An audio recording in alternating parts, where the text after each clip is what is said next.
How do you find joy? Well, she's right here. I would like to welcome you to season 3 of the Joy of Learning podcast. Hearing and elevating the stories and voices of others is of utmost importance in such an unprecedented time. These stories will challenge your perspective, provide encouragement, help you to see beyond the obvious, and resonate. So grab coffee, relax, and prepare for an opportunity to take joy in learning.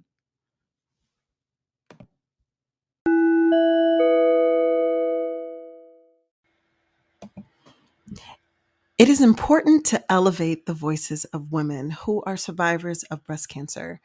I am excited to share Tabitha Hewitt's journey. Her story provides hope and inspiration, especially to weather any storm. Her fortitude during an unprecedented time is an example of resilience, grit, transparency, determination, and hope. Tabitha Hewitt is an assistant principal in Aviano, Italy, and enjoys supporting students in her broader community. In 2019, Tabitha began her tenure at Aviano Elementary School, but due to the pandemic, she had the honor of serving as an assistant principal with DoDEA Virtual School. Her leadership in education is exemplified in her desire to affect change at various levels in education.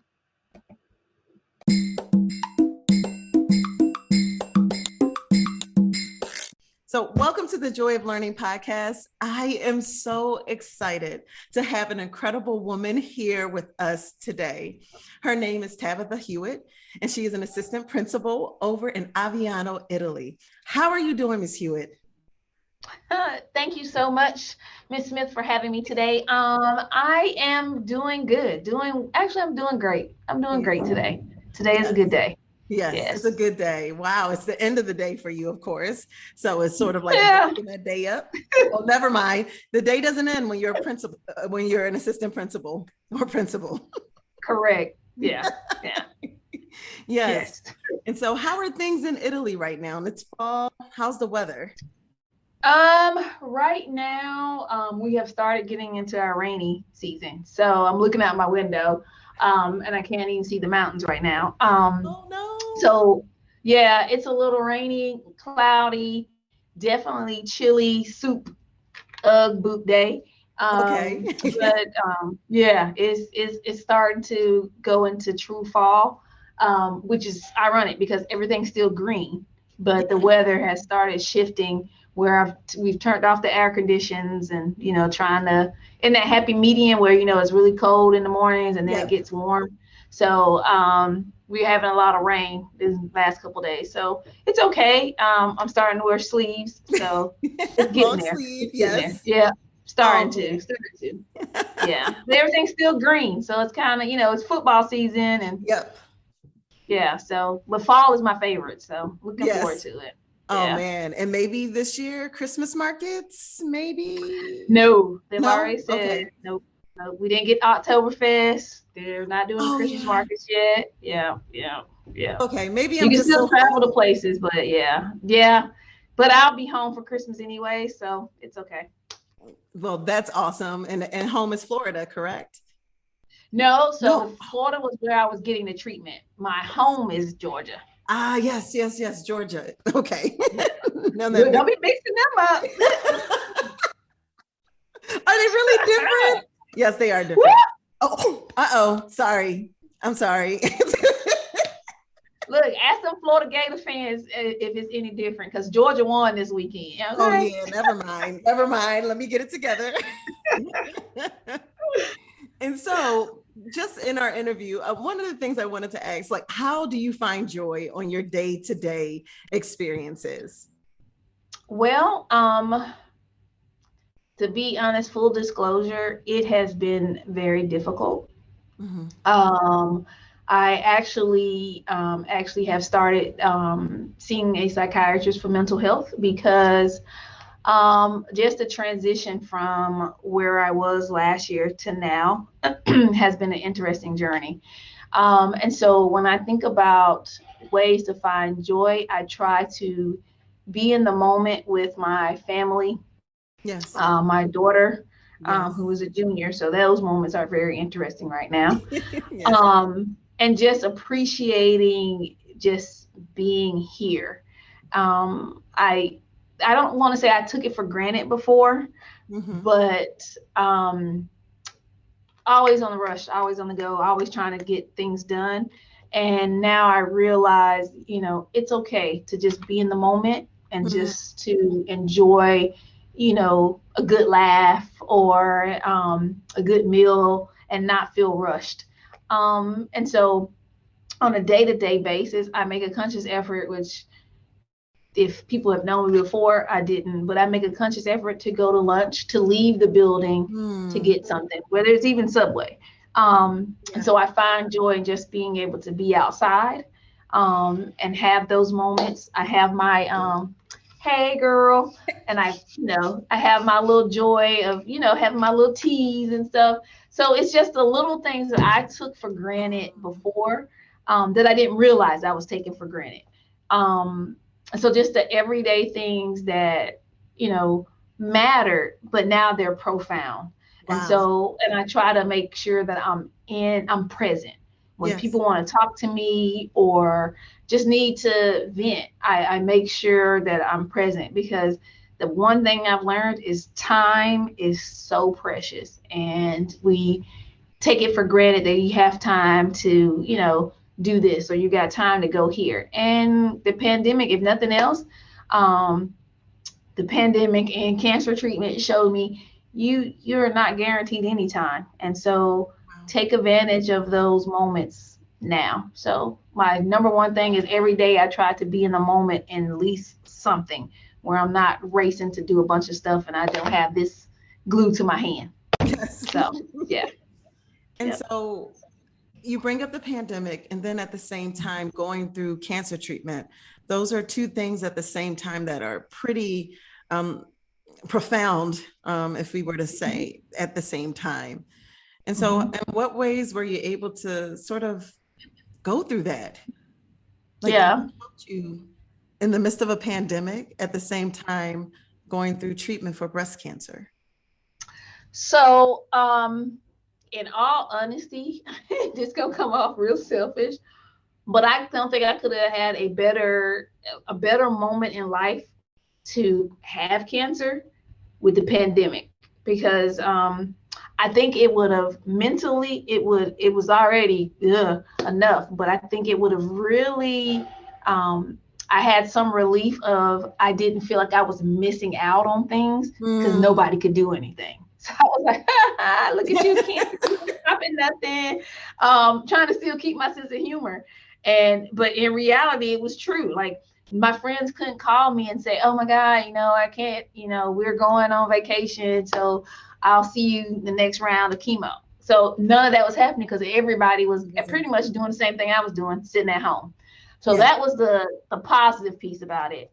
The one piece that I have people, a nice handful of people that I call friends, because I Mm. don't take that word lightly, and they couldn't visit because of the pandemic. So that piece was really hard. I did work full time the Yes. entire time. Yes. I just did it in a different Way. twist. Mm-hmm. Um, so yeah, I worked full time. My daughter went to school online, and we got an apartment in Florida. Um, so I was able to go down to the beach, because even during the pandemic, you can go to the beach because there's nobody there. Yeah. And so I mentally, it was like a tug of war, because on the flip side, nobody could go anywhere.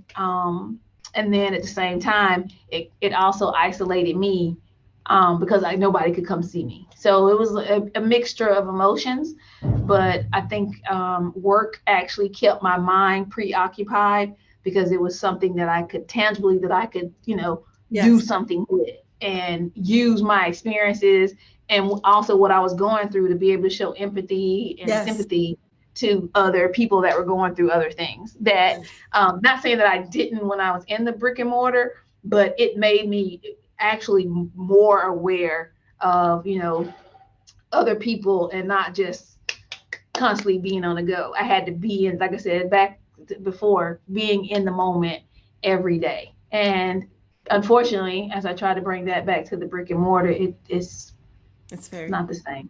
it's not the Yeah. same. I Yeah. think just first of all, I've had an incredible experience with you as being one of the leaders. For full disclosure for listeners, Ms. Hewitt was my principal, or a principal at the time at the virtual school, as we were serving at a huge scale. So the work that you were doing was at ridiculous scale, Yeah. 10,000 plus students in general, and of course, making sure that those things happen in the midst of a pandemic. But one of the things that I'm just taking from listening from you and that I've learned from you is that empathy. And really, that transformed the work environment in a digital space amongst colleagues and also just amongst leadership. So I thought that was really powerful. I was speaking with the leader this past weekend, and she shared that those soft skills, you know how they call it soft skills, now they're Yeah. bringing it to power skills. Yeah. And so I'm sure you've heard it too, but I mean, those are power skills. And that was your power that you were able to share with others, even in the midst of what you were going through. Yeah. Yeah. And it's funny, but not that after the fact, people were like, wait, that's the one that had cancer?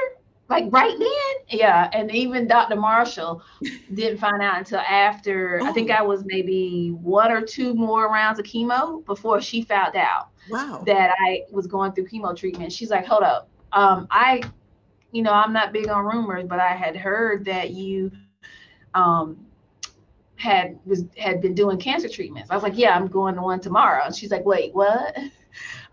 She says, and then I was in the States working European hours as well. And I elected to do that because I wanted to be able to work and then go to treatment, then rest and do it again. So yeah, yeah, Yeah. Yeah. And so I think that again, that leadership that you provided and that skill set you have is invaluable to share with others. And mm-hmm. so, what experiences were unique to you, or I would say your Mm-hmm. experience pertaining to diagnosis, treatment, Mm-hmm. recovery, and also remission? So we can break Yeah, that if yeah. So first, initially when I found the lump, I called my gynecologist, which is African American as well, and I made a conscious effort for that because I've had gynecologists that didn't look like me, or we weren't the same ethnic background, or female, male, and they were fine, but it was, when you start dealing with things on your body, you start noticing that there are some differences that no matter how much you go to medical school, you just don't have that background knowledge, Mhm. right? Yes. And so I spoke to my gynecologist, and he was a African American male, but he had all daughters. So I was like, he's perfect, like, Yeah. perfect. So my mom's like, but I had been going to him for years, and I was just like, so I went, and he was like, yep, come on in right now. So I go in, and we did a whole annual. He checked everything just to be on the safe side. And he's like, of course, he was like, oh, I'm pretty sure it's nothing, but let's do a mammogram just to see. And I was like, okay. So they were supposed to set it, and unfortunately, it didn't happen. And it was a miscommunication, a mix-up. And to me, anytime you even think about cancer, Yes. it's key to know that time is of the essence. Yes. So know your body. I always say that. And so I I started researching some facilities in the area, and I contacted the Mayo Clinic. Um, got an appointment because we were in the pandemic. There was no delay in me getting an appointment, so that was an advantage. Um, and I did request that so I met with the I guess you could intake nurse, and she didn't look like me. And she was adamant about, oh, it's probably not this, it's probably not that. And I said, okay, well, even if it's not, I want to take a nap. So it was Yes. like, well, we won't worry about it. And I said, well, that's not up for discussion. Mm. So because I asked to have the lump removed, that's why I ended up having a biopsy. And then the next day, literally, I get the phone call nobody wants, that it was, I'm sorry, it is breast cancer. And so as I went through my journey, I felt that my oncologist listened to what I was saying and Mm. also not what I was saying, as far as like my personality, and the goals that I wanted to do. My number one thing was, all right, I have cancer. How do I get rid of it? I did not give myself the time to be, ooh, and I was all business. And so therefore I felt like she understood my mindset, and Yes. so she was very aggressive. My chemo was 4 rounds of what we call AC, and one of them is called, like they call it, the Red Devil. The AC is so powerful and so strong that they usually only give it to you, administer it every 3 weeks, and you have to take a break. Okay. For me, we did it every 2 weeks, and Oh, it was for 4 cycles. Um, and then I had, and that was rough. And then I had 16 rounds, and it was just supposed to be something called Taxol, but we did a Taxol and another one before we even did any chemo. I always have a composition book or a notebook, and I yeah. brought it, and my oncologist actually wrote in it what the plan was, what my options were, and something called complete response, where the cancer responds to the chemo. She said this aggressive would give you at least a minimum of 65% possibility of having complete response. That means that after the chemo, the cancer could respond all the way up to it could totally disappear, Okay. to it could, become more aggressive. And so the goal is complete response. Okay. And so, but none of them were 100%. And so I said, okay, we're going to go with the one that has the most probability of being complete response. So Hmm. we go in. Sorry, my iron is low. So we go in and doing the treatments. So the chemo knocks down your red blood cells, your white blood cell count, which is what fights off, all the bad stuff. Well, it also can, destroy your system because the chemo is killing them. So then I have to start administering shots to myself to boost up the white blood count. um, as far as the Mayo Clinic, it is a very diverse population of patients. Yes.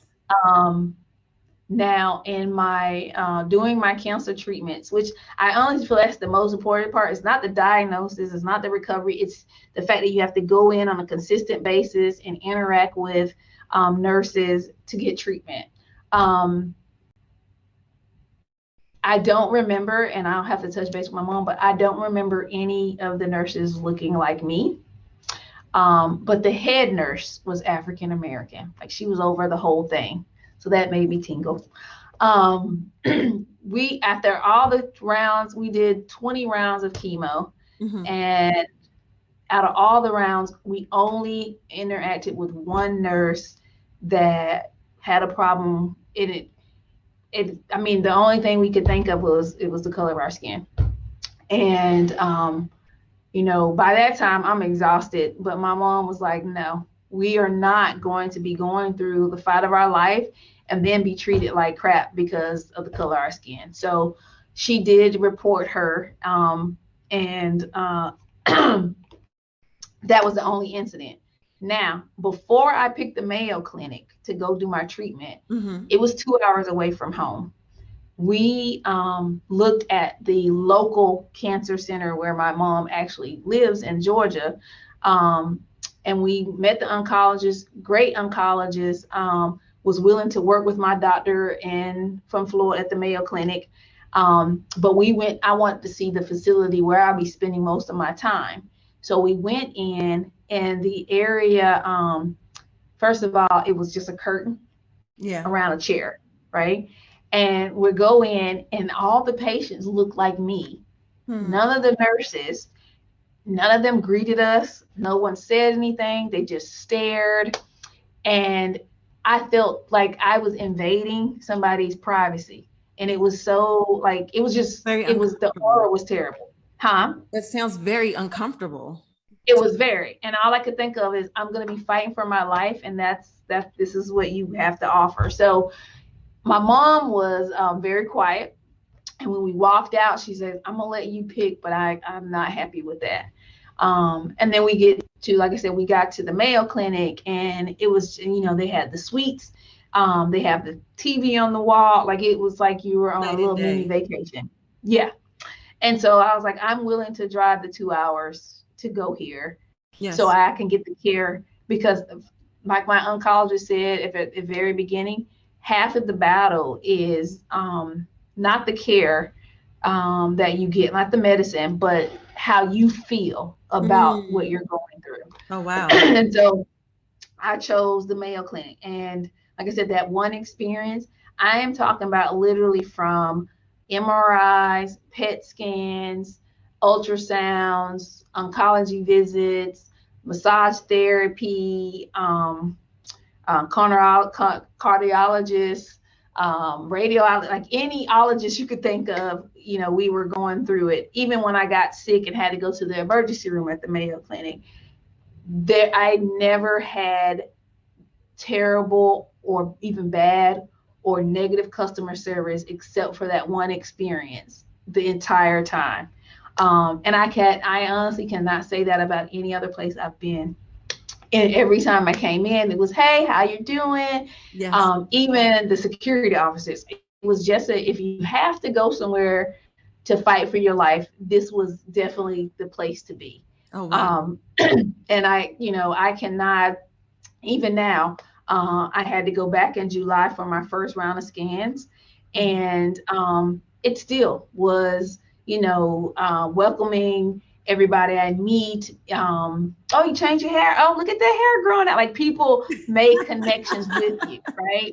And it was just crazy. So, so the diagnosis, the treatment was great. Even when I had my surgery and I had to stay the night, and they check in, they call, they video, even the follow-up. And so I go back in July, and everybody wants to see. The massage therapist wants you to come by, physical therapist sets appointment, the plastic surgeon wants you to see you. Everybody wants to see how you're doing, right? Yes. And then, so recovery has been hard.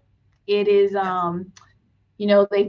talk about the treatment plan, you get the plan in place, and your mind is focused on the treatment. Yes. Then the treatment stops. I go in and they say, well, we did the surgery and the cancer was gone. We can see the bed where the cancer was, but it's all gone. Okay. I was like, okay, great. Yeah. Okay, now what? Okay, you can go home. All right. But what's next? And there is no like, you have a treatment plan, but the recovery plan is kind of like, all right, do what's best for you. So go back into step small. So yeah, there's no plan in place to say, okay, you might want to talk to someone about your mental health. You might want to do that. There's no plan. Like, you do your physical therapy and things like that, but as far as like a plan where you're checking in with somebody as you're recovering, no. And then right now I go every 6 months for a PET scan and blood work to see if the cancer has come back. So as you're trying to move on with your life from this traumatic experience, you got to relive it again in July. And now I have to go back in December. So right before Christmas, I'll get another PET scan to tell me if the cancer has come back or not. And then I do it again. And you have to do that for 5 years.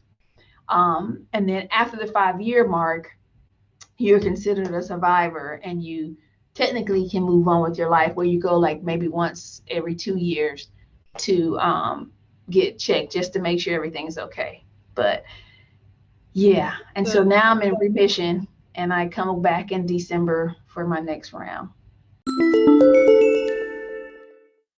So one of the things I've learned during this process is that as African American women, we don't share when we have a struggle.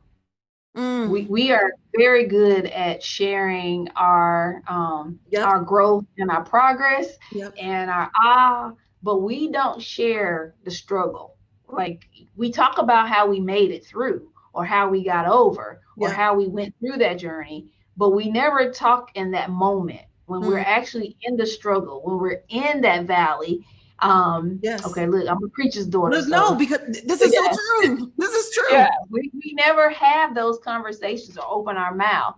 So when, I was diagnosed at first, I was like, oh, I need to keep my mouth clean. And I was like, no, no, no, no, no. Mm-hmm. Because it gives the impression that it doesn't happen to African American women. And in reality, we are the number one ethnic group that has the most aggressive cancer Mm-hmm. for breast, and it's called triple negative. Yes. What I had does not respond to any hormone. It feeds off of itself. Wow. That's a big deal.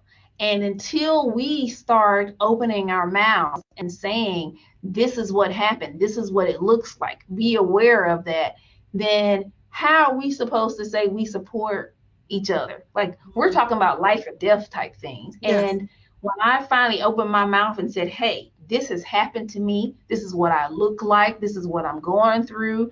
Like on my Instagram, I show my port, I show what my room looks like when I go through treatment, the medicines they were giving me. I talked about the journey of no hair, no eyebrow, I mean, no hair anywhere. Like I talked about the fact that, look, I'm still not where I want to be weight wise. I shared that journey because I felt like it was important for people like me to see people like me going through it. Because every time I looked online, it was always white women do get triple negative breast cancer, Mm-hmm. and they're all sharing, but their journey is not my journey. My Mm. hair is not going to grow back like yours. My body is not, I am used to being thick dyed with it. That's not the norm. Like, Yeah. all the things that I was going through, I couldn't ask questions about, like, can I get a gel pedicure? And what does that look like for you? There was no outlet for me to go to, and I had to search for it. I still feel like it's such a disservice to my fellow sister by not sharing my journey. Like, why wouldn't I share that with them? And it has been very eye-opening and glaring. I changed my entire dissertation topic to Mm. educators and their educational philosophy and how it changes Mm. because of their being a cancer survivor. Oh, wow. Um, and it's true. Like things have changed for me because of what I went through. How I do things is totally different than the way I used to. Like I would be here to 8, 9 o'clock at night. I'm not doing that no more. Mm. When if the sun, if the moon, the dark outside heat, whatever you want to call it, if it hits my window that it's no longer light, I'm out. Like I'm not, because that's part of living in the moment. But one of my friends, her sister just passed like maybe 2 days ago of colon cancer, and I I'm hearing a remember, lot about that. yep, and I remember going back and looking at my messages and how she had reached out because her sister had been sick for months, and she finally just couldn't keep anything else down, so she finally went to the doctor. So then she gets there, she's already stage 4.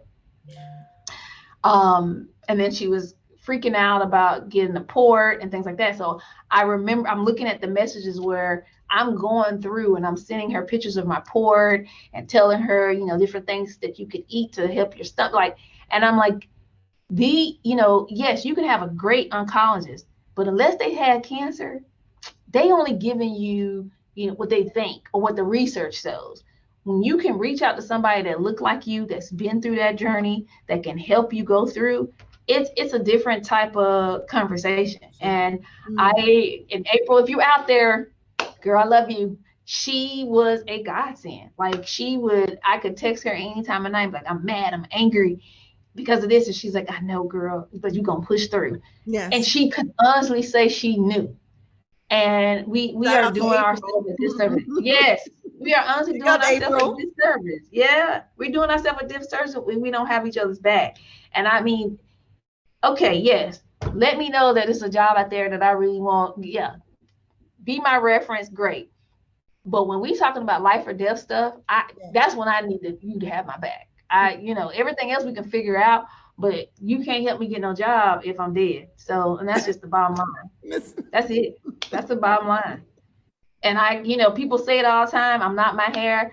Like, until you actually lose your hair and you don't have no choice, I am not my hair. And I was like, I had a problem with my forehead.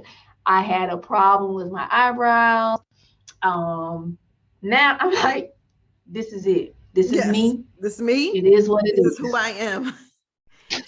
It really is what it is. I mean, just listening to you, it sounds like a transformation in a way that you've gone through on that journey. Whether or not it's going through the diagnosis, the treatment, recovery, and remission. I think one thing that if there are caregivers or let's say doctors, nurses that happen to listen, I think the biggest thing is them listening to their patients, empathizing with their patients. I know that could be really hard, especially during the pandemic. However, it's necessary. It's important, especially for patients that, as you just shared, like fighting for their lives. You're fighting for your life. And so I don't know. Sometimes I feel like we become sort of desensitized in a way when you're in certain circumstances. But cancer has definitely made people do that. That's something I am a firm believer, because so many people hear about people having cancer that it has become like, oh, she's got cancer. Oh, okay. And people don't realize what that means and what that entails. I don't even care if it's stage 0. Yeah. Like, that can flip a switch in a minute and be totally different. Like, cancer knows no respective name. Yep. You can be the richest, because I'm gonna be honest, last year, the one time I did cry was when my husband Chadwick passed. Oh. Yeah. I was devastated. That hurt. And then I was angry because I said, how dare you go through that and literally be a superhero and not share that with us so that we could be supporting your journey and so that we can learn from your journey. That made me mad. But it made me mad because I was going through it. Yeah. And I'm like, okay, am I being selfish? And I was like, no. That is a perfect example of the doctors may not know everything. And you're not even, some of that battle is here. And you were hiding it the whole time. And I get it. But at the same time, after going through it, I don't get it. So, yeah. Yeah. Because I was supposed to be married to him. And so I was like, yeah. I mean, it was, in my mind, we was married. And so the whole way, my family and my friends, they were scared to tell me. And it wasn't because he had cancer. It was just because that was my husband. And I could not, And I was so upset when I found out he was married. I was like, wait, what? Whitney? What? Yeah. I was. And then I started buying everything that, I had all my Black Panther stuff because I'm a Marvel comic fan anyways. But I was like, Lord, I ain't gonna be able to watch Black Panther 2. So, I mean, I went through that whole journey. That just hurt right now. That kind of. Yeah. And so, I mean, we finally got us a superhero, and then look, he was really a superhero. Yep. And so I wanted to ask, what wisdom and or encouragement would you like to share? So, being that this is October and it is Breast Cancer Awareness Month, I'm a firm believer that it may not be something that we always are comfortable doing, but once a year with your gynecologist is not enough. you need to do those monthly breast checks. Okay. And I don't care if you question it or not.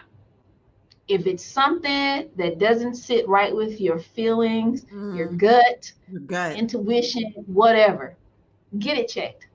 Hmm. Be adamant about getting it checked. Yes. If you go to your gynecologist, still ask for a mammogram. It's okay.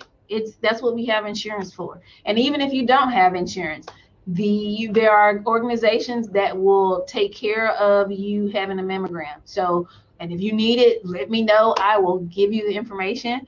But take care of you, Hmm. because you cannot pour out of an empty cup. That's right. You So can't. that's my number one thing. Take care of you, because you can't pour out of an empty cup. Please, please, please check them babies, because um look, I took mine for granted, and now I have honestly no feeling. So that's the hardest thing. Yeah. So but I'm here, I'm present, All right. and I am making every effort to live my best life. Don't Yes. take the ones around you for granted, but always take care of you first, because you can't take care of anybody else if you don't take care of you. You know what? And on that note, that's a word. That's a word that should be seeping deep into our hearts. I would like Well, to, let's be honest. The way we look, we're the ones that don't do it first. you know what? We take care of And everybody else first. that's true. Ooh, oof, that yeah, that hits right. Yeah, it's true, and that was brought up in by another woman of color too. Mhm. Wow. Well, thank you so much for taking the time to Thank speak with you. me, Ms. Hewitt, soon to be Dr. Hewitt. I'm looking forward to hearing that. And I can't wait. I'm sure there has to be a virtual celebration too. So let me zoom in, Ms. Hewitt. Look, I'm gonna keep you on the list. All right, as long as you keep me on the list. Thank you so much for listening to this episode. With me, it is always about connection and elevating the voices of others. If there are any questions, please send me an email at info@takejoyinlearning.com. Or if there is a compelling story that you want to share, I am open and ready to listen. And so, my hope is that you are able to find joy in the small moments each and every day.